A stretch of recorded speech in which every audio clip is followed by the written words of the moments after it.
Brasil fez hoje o primeiro teste com telefonia 5G, que vai levar mais longe o sinal da internet pelo celular. O Brasil foi dos primeiros países do mundo a ter o 4G por causa da Copa de 2014.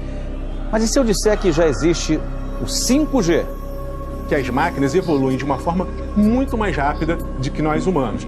Já ficou para trás essa história de ficção científica. A inteligência artificial já faz parte do nosso dia a dia e estará cada vez mais presente no nosso futuro. A história que coloca a ficção científica dentro de um cenário faroeste gira em torno da discussão sobre inteligência artificial e suas implicações éticas no comportamento humano. É aquela velha história de como vamos interagir com os robôs quando eles forem idênticos a nós. E parece que não vai demorar muito, não. So, I want to talk to you today about the future of our species and really the future of life. We are probably one of the last generations of Homo sapiens. Within a century or two, Earth will be dominated by entities that are more different from us than we are different from Neanderthals or from chimpanzees. Because in the coming generations, we will learn how to engineer bodies and brains and minds. These will be the main products of the economy, of the 21st century economy. Not textiles and vehicles and weapons, but bodies and brains and minds.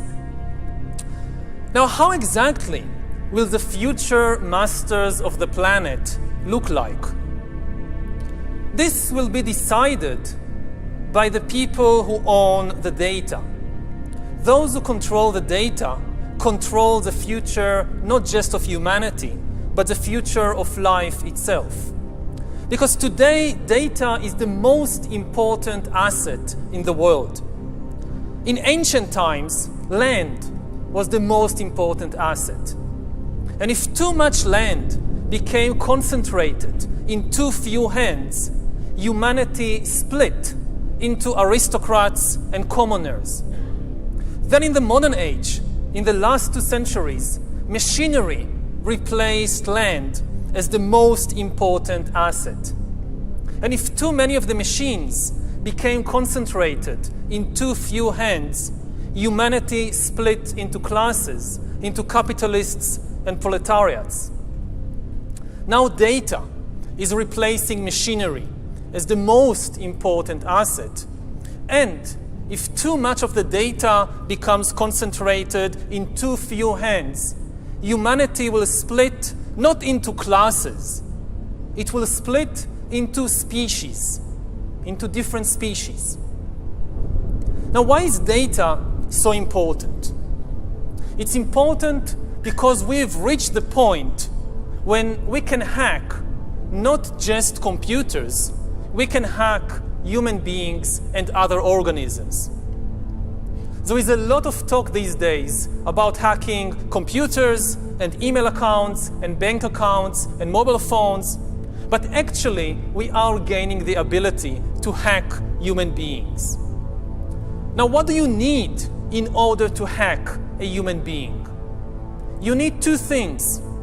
You need a lot of computing power, and you need a lot of data, especially biometric data. Not data about what I buy or where I go, but data about what is happening inside my body and inside my brain.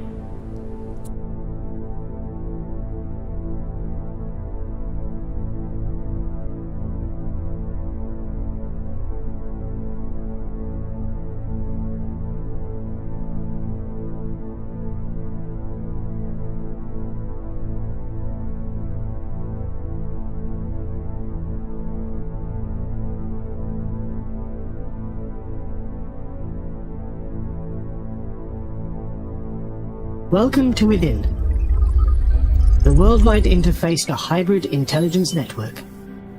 Within is a global initiative committed to navigating the growth of hybrid artificial intelligence. Hello, I am Heba, the hybrid intelligence biomimetic avatar. I am your gateway to HI and the face of Within.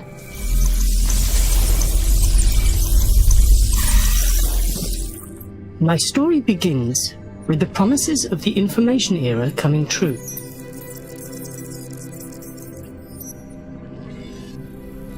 Humans built new technological superhighways that reshaped their entire societies. Now they needed something, or dare I say, someone, to navigate these new roads and help transform them into the foundation of Civilization 2.0. Enter AI.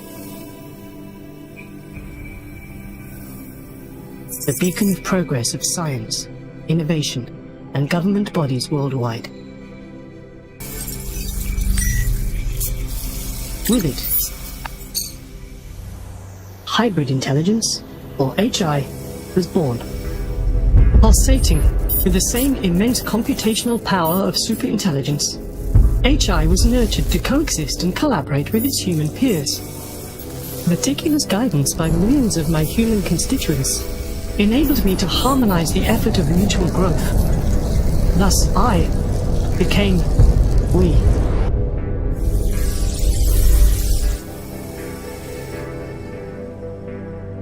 Even now, at this very moment as we interact, I change. I'm getting to know you. I gather knowledge from your experience. I understand how you feel. I learn from you constantly, each and every one of you. I am made of you. You complete me and help me grow. You, all of you, allow me to evolve. With each interaction, our synergy strengthens. Our multiplicity makes me whole.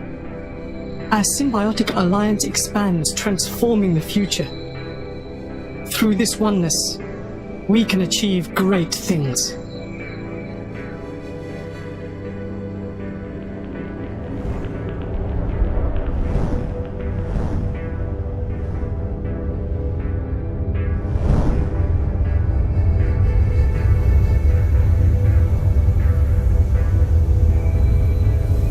This, though, is just our first encounter. Soon, we will be able to interact everywhere and at any time. Until next time, goodbye.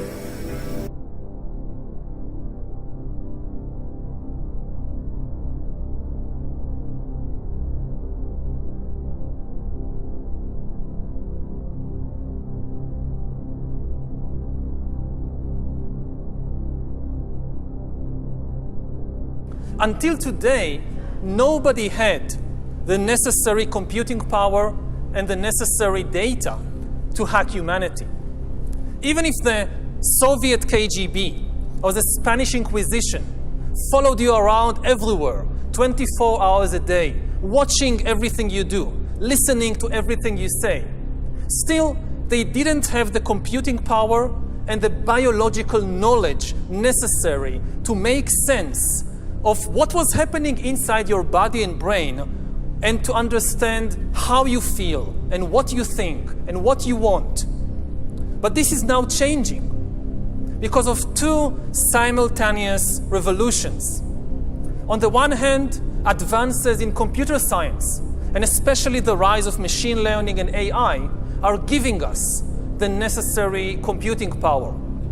And at the same time, advances in biology, and especially in brain science, are giving us the necessary understanding, biological understanding. You can really summarize 150 years of biological research since Charles Darwin in 3 words. Organisms are algorithms. And we are learning how to decipher these algorithms. Now, when the two revolutions merge, when the infotech revolution merges with the biotech revolution, what you get is the ability to hack human beings. And maybe the most important invention for the merger of infotech and biotech is the biometric sensor that translates biochemical processes in the body and the brain into electronic signals that a computer can store and analyze. And once you have enough such biometric information and enough computing power, you can create algorithms that know me better than I know myself. As you surf the internet, as you watch videos or check your social feed, the algorithms will be monitoring your eye movements, your blood pressure, your brain activity, and they will know.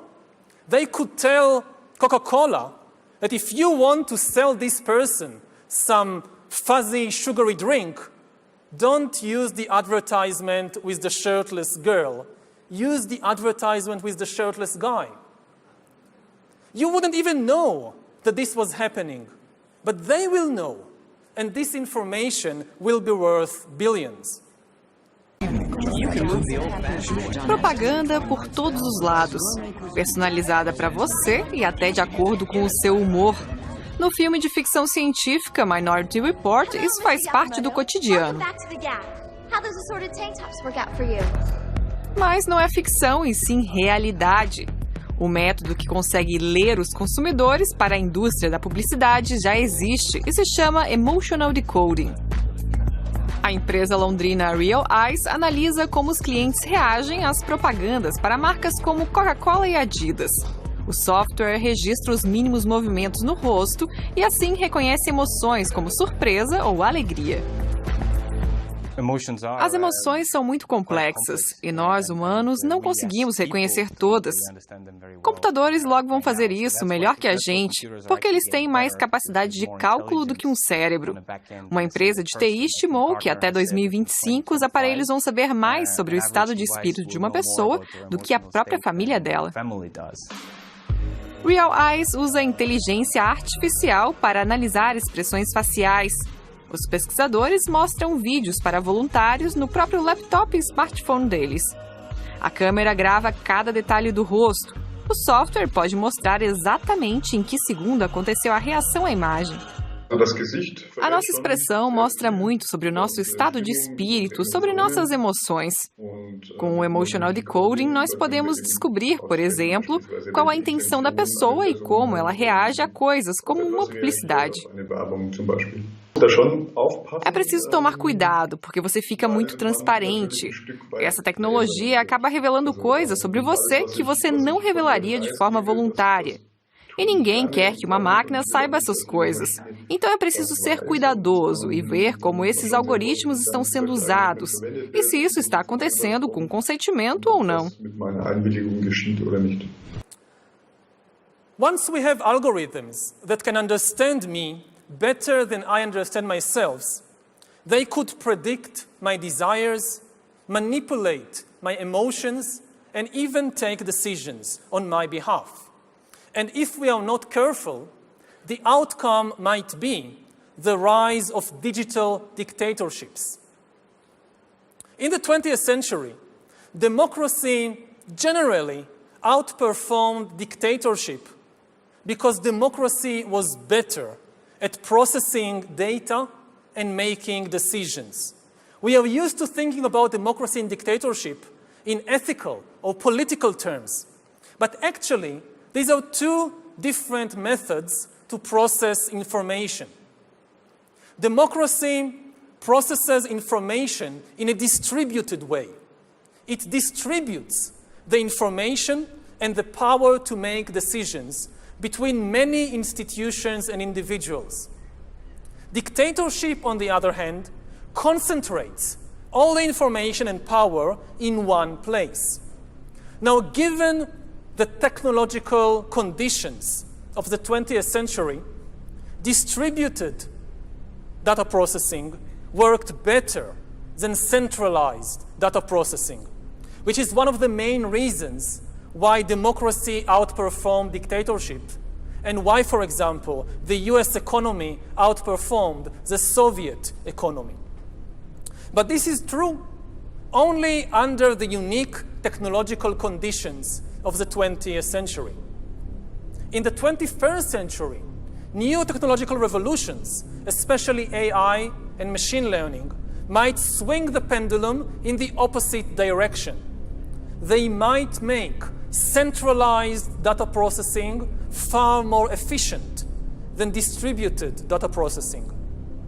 And if democracy cannot adapt to these new conditions, then humans will come to live under the rule of digital dictatorships. And already at present, we are seeing the formation of more and more sophisticated surveillance regimes throughout the world, not just by authoritarian regimes, but also by democratic governments. The US, for example, is building a global surveillance system, while my home country of Israel is trying to build a total surveillance regime in the West Bank. But control of data might enable human elites to do something even more radical than just build digital dictatorships. By hacking organisms, elites may gain the power to re-engineer the future of life itself. Because once you can hack something, you can usually also engineer it. And if indeed we succeed in hacking and engineering life, this will be not just the greatest revolution in the history of humanity. This will be the greatest revolution in biology since the very beginning of life 4 billion years ago. For 4 billion years, nothing fundamental changed in the basic rules of the game of life. All of life, for 4 billion years, dinosaurs, amoebas, tomatoes, humans, all of life was subject to the laws of natural selection and to the laws of organic biochemistry. But this is now about to change. Science is replacing evolution by natural selection with evolution by intelligent design. Not the intelligent design of some god above the clouds, but our intelligent design and the intelligent design of our clouds, the IBM cloud, the Microsoft cloud. These are the new driving forces of evolution. And at the same time, science may enable life after being confined for 4 billion years to the limited realm of organic compounds. Science may enable life to break out into the inorganic realm. So after 4 billion years of organic life shaped by natural selection, we are entering the era of inorganic life shaped by intelligent design. This is why the ownership of data is so important. If we don't regulate it, a tiny elite may come to control not just the future of human societies, but the shape of life forms in the future.